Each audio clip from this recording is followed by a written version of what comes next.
is after 40 years of doing what Festo has been doing in India, why GCC and why now? They have not seen India the way they are seeing it now. The demand is more towards the latest skills, more software, AI, smart automation, industrial automation, IoT. These software skills exist in India. Skill sets you would need to hire in Festo. Bangalore is the right place where you have abundant resources are available. And you'll not want to hire somebody who's only coming for remuneration. How do you think the world of work is going to change with AI adoption? If I am generating the same work with 300 people, value of 600 people by using the technology. Startup with a 100-year-old legacy is a very unique place to be in, isn't it? Yes. And what were your first 90 days like setting this GCC up? Are you looking India as a cost part? They said no. We are looking for India as a value-driven center. Given that you've now spent 18 months, would you have done anything different than what you did in the first 3 to 6 months?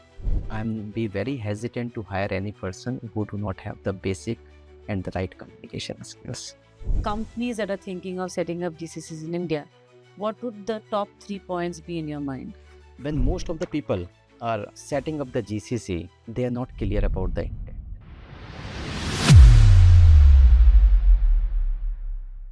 Hello, everyone. The Workroom is a series of conversations we have with leaders across segments, life stages of companies, and also industries. So today we have with us Mr. Alok Maheshwari, the head of Festo GCC with us. Welcome, Alok, Thank you. and thank you for doing this conversation with us. Thank you. Festo has been in India for more than 40 years, primarily on the engineering side, engineering, design, manufacturing, and correct me if I'm wrong. The first question that comes to my mind is after 40 years of doing what Festo has been doing in India, why GCC and why now? So it's a pretty interesting question, and if you see the Festo has started 40 years back in India, but it's a 100-year-old German organization, and strongly back up with the innovation. 40 years, what we'll see the relationship of Festo with the Festo India, but it's 75 years back that relationship has started with the GD Naidu group in Coimbatore. From the last 40 years, we have set up the company, we have the production, we have the marketing, sales, but we have never thought much about like software part. Now, being Festo is a global innovation engine, they need fuel for it. And in India, we have the young talent, we have the right set of skill set, which now everyone is realizing. And Festo also believes that if this growth engine of India will attach with it, then we can do far better. It expedite the innovation, it expedite the way we are serving to our customers, agility, and like nowadays everything is about like quick response, faster delivery, and that can only happen when you have agile and the right set of skill set with you. And that's the reason Festo is setting up the GCC. Alok, why is Festo thinking of setting up a GCC now? And why was it not done probably 2 years earlier? Or why is it not going to get done 2 years later? No, it's a good question because like these are the 100-year-old German organization, and these organization will take very careful, calculated decisions. They don't move too fast, right? And because they have a lot of legacy to be managed. But at the same time, first things mostly the European countries will take, like they will go near to the vicinity. They will go with some of the European countries which is very nearby, where they have a similar culture, similar things. So that is what even the Festo has started some of their back operations in different places. Now when they see the where exactly the potential lies, where the resources are, and one more aspect is they have not seen India the way they are seeing it now. So whole world is seeing India very differently. Be it it's an innovation angle, be it it's a developing the product, be it's having the talent. So we have the youngest talent in the market. So now I think it's unavoidable to, like say that India is not a right place. So Festo also realized that we have to scale more, and Right now, if you see, previously we are the mechanical driven company, more pneumatic, electric, and all that. Now the demand is more towards the latest skills, more software, AI, smart automation, industrial automation, IoT. All this demands huge software skills, and these software skills exist in India. And that is the one reason like Festo has decided that yes, this is the right time to invest more in India. Though they have invested in plant, they have invested in production, they have invested in marketing, but now they are investing in the GCC also. It's quite interesting. And you use some words which were really coming into as my in my mind as next set of questions. You mentioned talent, you mentioned skills, and you also mentioned the availability of pull Yeah, that we have, right? Given Festo has been an engineering company for 100 years, yeah, and you come from the R&D background yourself, you are going to bring in a lot of that value addition here to the GCC in India. yeah. In your view, what are the kind of skill sets you would need to hire in Festo? Mhm. Are you getting the talent as easy as one would think? And if not, what is it that you're thinking of doing to ensure that you get the talent? So like when any company open up the GCC in India, their first question was the location. Which location? So you always have option Bangalore, Pune, Delhi, Hyderabad, Indore, or some other B class, C class Right. cities, right? So this question is always be there whether you really want to a city like Bangalore, where the resources are expensive, but you have abundance of resources.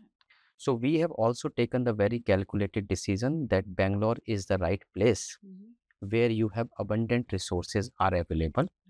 Yes, you are fighting with the big shark here, and we are nowhere in software, but we were very confident the kind of work we do it in Festo, it has some purpose behind it.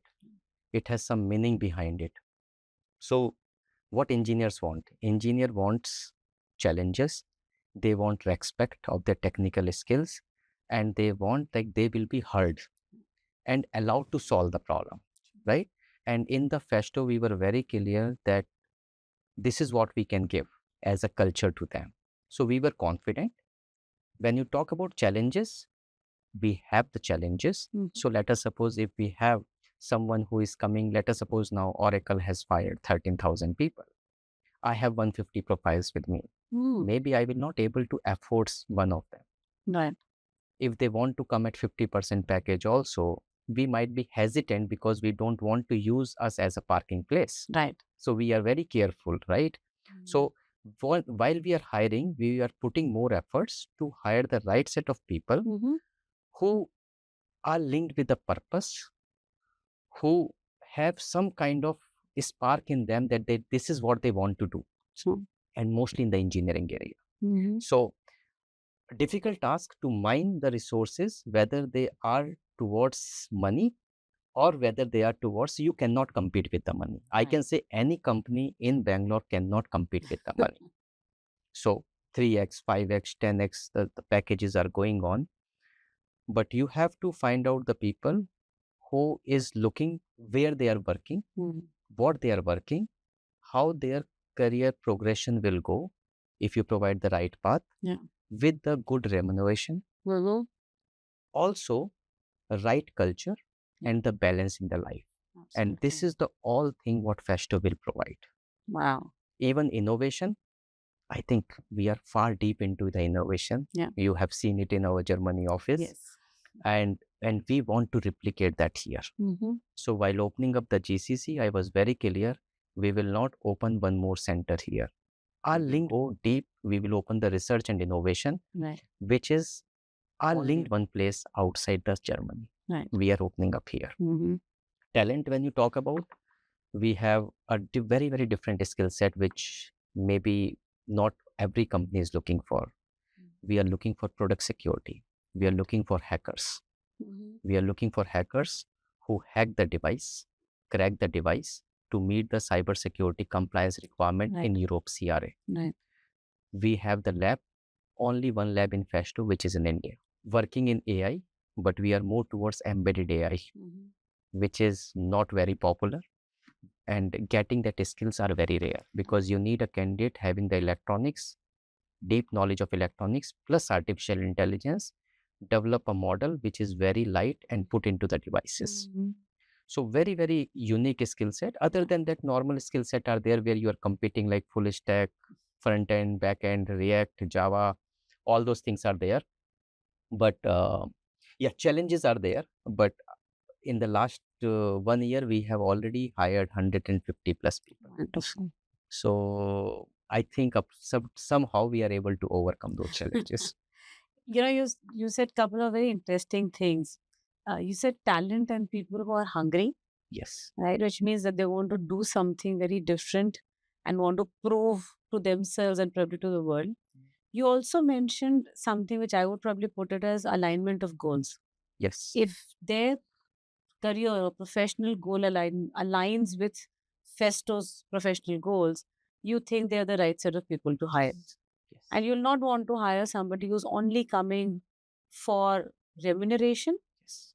not along with remuneration coming for learning or scale or skill or anything of that sort. So I would actually just call out saying anyone who's probably listening to this podcast and is wanting to apply to Festo, you know where to go to.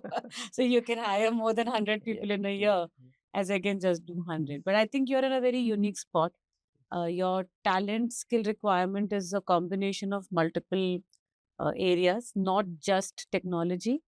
And that's going to be quite interesting to see because as you grow on the R&D side, Yeah. I'm sure that you will get a lot of engineers who are doing this with some other organizations, whether it's direct organizations, whether it's GCCs.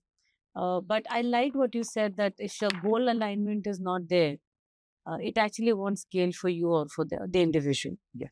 I think that's a very, very nice, profound way of putting things, saying, if you want to grow with Festo, please come along. Yeah. But if you only wanted to come and park yourself because you don't have an option, No, Festo is not the is place not to a place. be. Is not a place. That's true. Because if you do the things for purpose and your intent is clear, then the real outcome will come. Right? Otherwise, you have 100,000 of options in Bangalore.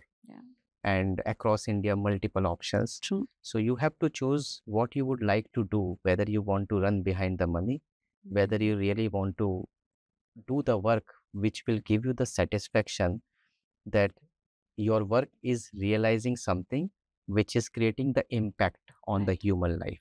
True. And engineering companies always do that. Yes. Whatever work we will do in any of the engineering company, we will create an impact on the human life. True. When you talk about automation also, there people will be relieved from the stressful job. When you talk about AI also, people will see it in a different manner. But again, human mind has lot of potential. Yeah. And the person which will be doing the repetitive job, we are not utilizing their potential. Enough, We are yeah. making them dummy to do the same job and they are not thinking. Right. So the same people can be utilized for far better, more complex job what they were doing it here. Right. And this is what we believe. And we believe that customers are looking the solution, and the right solution will be developed when you have right set of people with you, Right. engineers with you, who go to the customer shoes, understand the problem, find out the solution irrespective of technology. That will solve the customer problem, and for that customer is ready to pay. That I agree. Yes. So that is what exactly the innovation for us. And that's the value you're bringing to to your customer. Yes. So innovation is not about logging the patent. Wow. And the way I'm building the center, yes, patent is important, right? But we are saying no. We have to solve the customer problem. Maybe problem can be solved with the existing technology. Problem can be solved without using the technology. Yeah. But problem has to be solved. And whole thing is about customer-centric approach. Right. Excellent. And I did hear you allude about AI, in the last few minutes, couple of times. How is that impacting the way you are thinking about the future of your GCC? That's one part of my question. The other part is, how do you think the world of work is going to change with AI adoption in the engineering industry, in the technical industry, and of course, in all across all sectors like banks, finance, insurance companies, retail, logistics, supply chain. So I think all of us are adopting AI in some shape and form. So in your view, how will that change the way we work in the next few years' time? So this is a similar question. Someone has asked me a couple of weeks back. Like in GCC Alok, you have a growth plan of 2.5x Yeah. in next 4 or 5 years. How the AI is impacting? Mm. My answer is yes, AI is there, and we have to utilize it, Right. right? And this GCC is not about scale. The GCC we are working only for Festo. Yes, that's true. It's for our own company. Right. So we will do all the things which will be optimize our efforts, bring the more value for the company. So it's not about number. Right. I will be more than happy if I am generating the same work with 300 people, value of 600 people That's true. by using the technology, rather than having the 600 people doing the work of 400 people. Agreed. And that is where we have to take a lead, because digital technology, adoption, young generation, they know how to take the things. The mind will go in, but you have to see this talent in a very different direction. Yeah. So we were taking some interview. People are saying if we take online interview, usually nowadays a lot of people cheat, fake. Yeah. Multiple things are going True. on. So we were giving a very different perspective that this is how these guys are going to come and work even in office. Yeah. So if person is intelligent enough to use the right set of tool and give you the right set of solution, that person might be our choice. Right. And it's on us as a leader to identify whether this person is right or wrong. Yeah. But we cannot discard the person that he is using the tools. He is more equipped. Yeah. And this is how we have to see. We have to see the things in a very different way as a leader. True. Now, question is, when we do automation, the same thing our employees will also ask. Yeah. If you automate this, what will happen to me? Nothing will happen, because you have a bandwidth of, let us suppose, 600 people. Right? You are there. You will do more meaningful job. Yeah. One person coming, passing the tickets to here and there is not their job. Right. You are engineer. Yeah. You can do far better job. You have done the engineering. Somehow you have loses your potential. Yeah. So once we will give you a little bit more challenging thing, you will realize the potential and you will figure it out what we can extract out from you. Right. And that is what leaders has to do. More. Right? Coders has a problem. Now AI is writing the codes. Yeah. Right? And then whether the developers are required or not required, that's not the case. You always need a human in loop. And this is going to stay. There is a lot of hallucination of data. There is a lot of things are there. I will give you an example. I was creating one presentation. I said, okay, let's use the AI to give something. And this presentation was on the soccer, as we were discussing about soccer. I have given some data. GPT has created a very good PPT, very nice PPT, articulated. You can present. But at the same time, when he has put the photo of the person, in place of football, they have used a cricket ball. Assume if this presentation has gone out to someone without reviewing it, what will happen? Absolutely. It means somewhere into the model, they understand I am talking about ball. Yeah. And in India, the ball which is more famous is the cricket. Unless until you will train this model rightly, and it will take time. It will take time. That's true. So the way of working is going to change. Maybe we might be taking 3 months, 4 months in writing the code, some very complex code. It might be done in 1 month. Right. So we have to use AI. We should not fight with AI. Right. We have to collaborate. We have to work. And we have to utilize to improve our own performance, improve our own productivity. If we go in that direction, I think we do not have to worry about it. Enough work, lack of resources across the world. So I don't see that is a challenge. But it's always be the case. Vigyan Vardhan hai Abhishap. Right. So we have to see how we will utilize it. But yeah. And to enable people to do more in your own organization, like you said, can 300 people do work of 600 with obviously use of AI, but also with, maybe some additional skills and things like that. Do you make some investments in learning, upskilling them internally? Do your teams do that? So I was also surprised when I joined Festo. I was not knowing Festo is pretty much advanced in that. They have started this upskilling process quite long back, because they know this is going to come, Right. and this is going to be a reality. And in that sense, you will see Germans are pretty much ahead. Yeah. When I joined here, even at that time, we have the Festo GPT was there. Okay. It's open for the employees. We have the tutors. We have virtual assistants are already there for the customers to use it. Excellent. We have the learning portal where you have a tutor. The tutor will give you the answer the way the teacher will give you the answer. And even you have the modes also where they will not only give you the answer, the way the teacher will ask the question. Let us suppose someone will ask you, what is the unit of energy? The answer will come from GPT is the joules. Wow. But teacher will not give the answer in this manner. Teacher will say, okay, what you understand from energy? What exactly the energy means to you? Right. What is the formula of energy?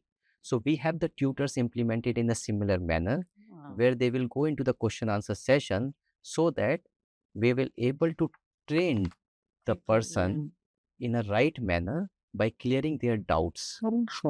So in that sense, I can say Festo is far more Far advanced, ahead of far ahead. far of it. ahead of that. And we have a clear mandate. If you have some good tools, which is approved, we are continuously approving the tools. Right. We have lot of tools in our database, which you can use it to improve your productivity and performance. So we want the people to use it. Wow. And that is what we are promoting. And I'm sure you have an AI governance policy, compliance policy. Yes. All of that is already Yes, we in place. know the data should not go out. Yeah. All these compliance and everything is already in place. Yeah. And something where we have the doubts, we will restrict those things. We open up with at certain level, with certain maturity. So, and but people are free to use it, whatever is allowed and permitted. Wonderful. But yes, to restrict the company policy, having aligned with GDPR and all that, we have to ensure any of our team members, any of our resources will not use something which take our data out. Yeah. Because that is what the challenge is. Right. So we will be a little bit careful. We have a strong governance around it, what to use, what not to use. Wonderful. It's quite interesting that Festo started way early on these areas. No, very surprising even for me when I joined Festo. Yeah. And I can say we are talking about tutor, we are talking about GPT, we have a virtual assistant, and the things what we are talking now is seamless automation. I can say is be a game changer. Yeah. Because we are thinking the whole automation field in a very different manner. That's quite interesting and exciting, I'm sure. Given that you've been with Festo GCC for about 18 months now, right? The question that keeps coming to me, I mean, you've been on the engineering R&D side for all your career. What excited you to take up this very challenging role at Festo? Yeah. No, it's a big change for me. Because I come from the big corporate and joined Festo. Only thing which excites me is the role. The role was, the problem statement was, even we were not talking about GCC at that time. Yeah.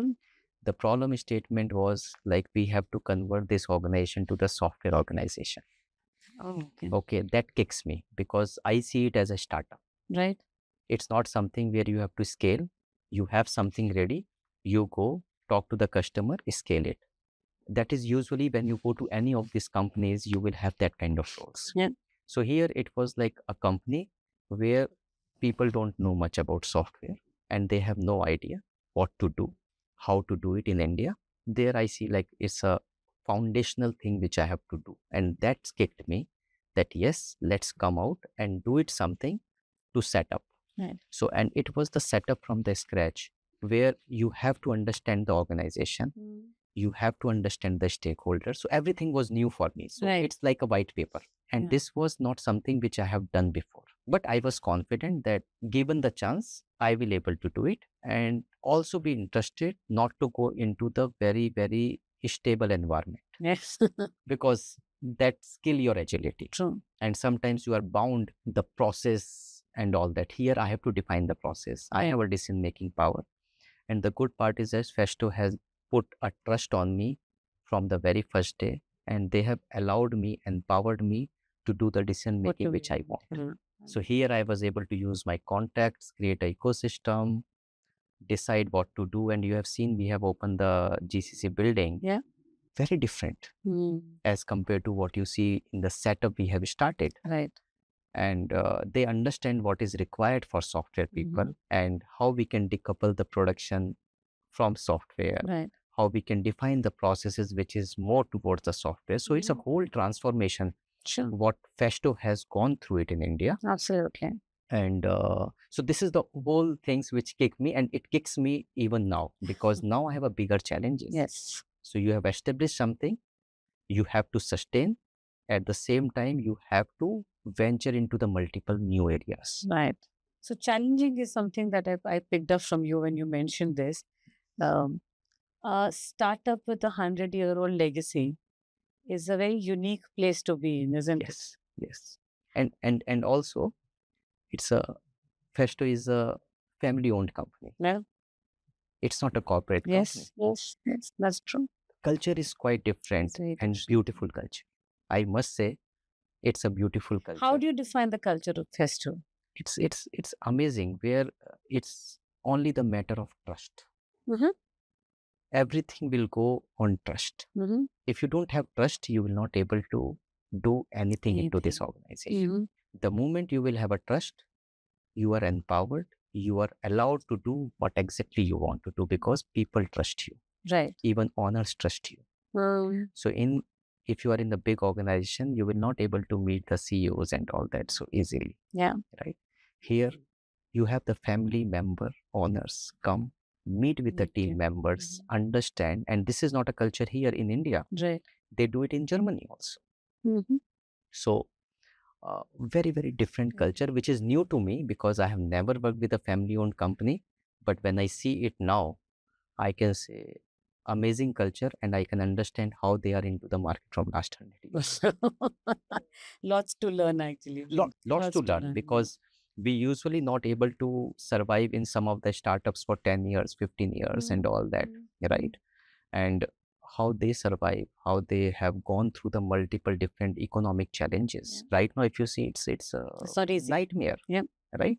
So you have the trade, you have the Trump, you have a tariff. It's multiple things are there, wars are there. How to balance it out, and you have to serve your customer across the geography. Right. So the way they are thinking, I can say it's pretty much very global. That yes, we can serve the countries by having the different places. So we are roughly around with the 60 plus countries. We are already there. Wow. So truly globalized organization. And what were your first 90 days like, Alok, setting this GCC up? Yeah. So what I did, like when I joined here, because this was a new role for me. So I was very clear when I come here, first thing I will do, I will understand the organization. Because I know I am going to bring a big change here. And this change should not be destructive. Right. This change has to be constructive. To do the constructive change, first you have to understand each and every stakeholders. Right. The one who has hired you here, another stakeholders in Germany, those who has a vision and the motive behind it, intent behind it. Right. So for me, it's very important. I spent roughly 6 weeks joining. Within 2 days, I was in Germany. I was knowing German organization more than my Indian organization. So 6 weeks there, I met with each and every person, understand them, understand their expectation, understand their mental blocks, understand what is going on, what they're looking from us. And then I chalked out the plan. Then I came back, I analyzed my existing organization, what we have to support this. And then I draw the plan, we consolidate. First, whatever we have, we will bring together. Right. Then we will create into the software organization. Right. Then within 3 months, we will create it into the GCC. We will merge shared services. We will merge this. For me, especially, it was very, very important to understand from the board members what they are expecting from us. Right? The leaders might have a different expectation from a business point of view. But what is the long-term vision? So long-term vision was clear. They are not looking India as a cost reduction. So, and that was my question. Very good. Are you looking India as a cost part? Right. They said no. We are looking for India as a value-driven center where we will generate the value. And that intent was clear from the very first day. Right. And then we start discussing about what we can do it in India. Then I start sharing them what is happening in India. Then we ask these people to come here, and then we will see what is happening across in software. Right. See, hardware and all these things, Siemens, They Bosch, understand what they're quite doing, well, they yeah. understand very well. Yeah. SAP, they're connected. Right. But what other than that is happening in Indian ecosystem? What is happening in our startup ecosystem? Sure. What is happening in the different kind of, like research areas? What our colleges are doing? You cannot be successful if you do not have the right set of colleges across you. So we visited multiple colleges together. They have seen the scale of the people. If you go into one university, you will see 10,000 people, Sure. 20,000 people. So this whole changed their mindset and enable them. So it's basically I was working for carving out what we have to do. Right. With the global alignment, local alignment. Then I was enabling them also to open up their mind towards India. And this whole efforts is basically I was putting not only 3 months, I can say it's around 6 months to bring the people here, discuss what we can do. And I also shared, as per my experience, what we can do in India now in the another 3 to 5 years time. Sure. Because you cannot change everything in one shot. And it's foolish to say that you have 500, 600 people in 1 year. No. We should take a step-by-step approach where we will keep serving our customer. At the same time, we are building the organization into the right direction. Right. Because European companies don't work in the hire fire mode. Yeah. So we have a very, very strong ethics. We value the people, and that is what we want to maintain. Wonderful. And given that you've now spent 18 months, would you have done anything different than what you did in the first 3 to 6 months? Yeah, definitely every time you will have some learnings. Yeah. And I also have a learning. I can say I might have to understand few of our stakeholders in more deeper manner. Try to spend more time with them. Right? Because initially when I was meeting with them, they might not be very open. Slowly they are opening up. Yeah. If I spent little bit more time, I will have a more better alignment. The decision making which might have taken the 6 months might have done early. Lesson. Yeah. So that is what my lesson, as well as while hiring also, it's not something I've hired all the people perfectly. We burn the fingers. Sometimes you will bring the person who is good, technically very good. Yeah. But when you put that person into the organization, he or she do not fit culturally with the stakeholders. Right. Maybe it's because of arrogancy, or maybe it's because of communication skills, Right. or maybe there is a conflict on technical side. Right. So that also we have learned, and we are very, very careful while we are choosing the people.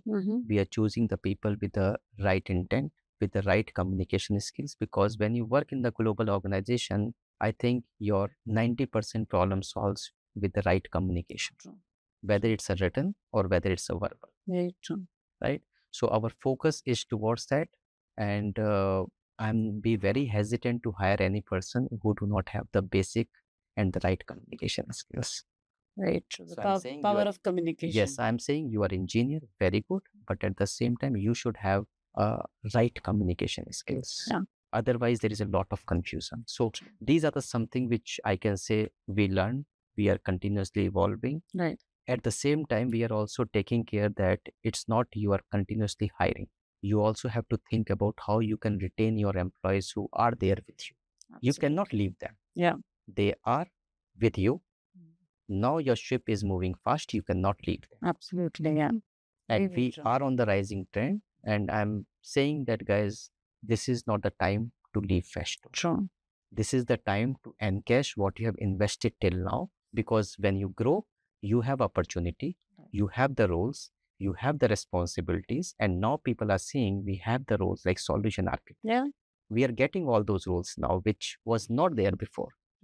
So this is what we are doing. Wow. And before we sign off, Alok, if I were to ask you, 3 key points that you would want to, or your experiences that you would want to share with some of the GCC leaders that are setting up GCCs now in India, or companies that are thinking of setting up GCCs in India? What would the top 3 points be in your mind? When most of the people are setting up the GCC, they are not clear about the intent. Mm-hmm. They see that, yes, we have to set up the GCC. Right. They just go and start setting up the process, governance, and all those kind of stuffs. But believe me, outcome is not about process or governance. Outcome, you will have a clear intent, purpose behind it. Mm-hmm. So intent has to be clear. Right. You should understand the purpose behind it. Right. And that purpose will be supported with the right talent, with the right decision making, and the trust on the people. Sure. So according to me, you should build the culture.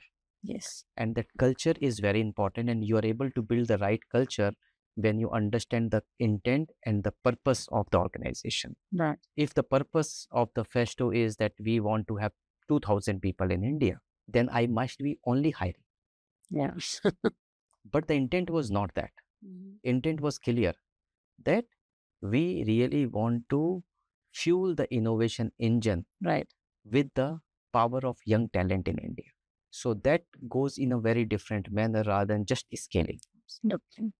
So whoever is starting GCC or as a GCC leader, I think first thing you should understand what is the purpose why the company want to set up the GCC. Whether it's a back-end operation, Yeah. whether it's only about like some resources here and there randomly putting, or is it really you are being empowered to do something from here, as well as to do something from local market, understand the local problem, drive the local innovation, and make this local innovation global. Right. So in all these three aspects, you need a different set of resources. True. And accordingly, you have to define that how you want to set up the GCC. Right. I've seen most of the people are always be dependent on some of the consultancies. Something will come up, he or she will tell that this is the way. Yeah. Unless until you put your own efforts, Yeah. it will be difficult. So we have to understand that it's our own baby, how to take care of it, how to secure it, and how to grow them up. It will not be become a 16-year-old or 18-year-old kid in one day. It's not possible. So you have to go in a very strategic manner. Right. And this only you can do when you are aligned with that purpose. So this is also very important. Right. So if I'm in a fintech, I might not be successful. I come from hardcore engineering, and that's the reason I will understand the intent of an engineer organization. Yeah. So these combinations are very important to bring the real outcome. Then innovation, everything, I can say automatically will happen. Yeah. Yes. I think if I just stitch what you said, marry intent and purpose with culture. Yes. I think if you just put all of that together, you will be on the right path to setting up the GCC, right? Yes. You will be happy, you will be satisfied. Yeah. And when you as a leader will be happy and satisfied what you are doing, it will reflect on your day-to-day action. Absolutely. Whether you are talking, whether you're working, whether you are guiding, whether you are teaching. Yeah. And this is what each team members is looking to you as a leader. Absolutely. People are not looking for a helpless leader where you will go and you will say, okay, I have to look somewhere into the HQ. Yeah. It won't work. It won't work. True. And you have to set the right expectation even in HQ, local decisions taken by the local organization. Yeah. Then people will believe on you, and this only happen when you have trust. Agreed. So very important trust between your stakeholders, between your team members, and then things will go in the right direction. Very well said and very well articulated, Alok. I really liked the points you mentioned about trust, culture, people, owning the whole thing yourself rather than saying somebody else will do it for me, because that's not the core reason why somebody is setting up a GCC in India. Yes. And of course, have full clarity on intent and purpose. So I think there's just so much. I wish I had time to write notes and take it back with me. But thank you for your time. Wonderful chatting with you, and we'll stay in touch. Yeah, thank Thank you. Thank you very much, and a very nice and open discussion. Yeah. And pretty good, and I was pretty natural what we are Yes. doing. And thank you for sharing that with us. Thank you. It's a good learning for us. Yeah. Thank you. Thank you Thank very you so much. much. Thank you.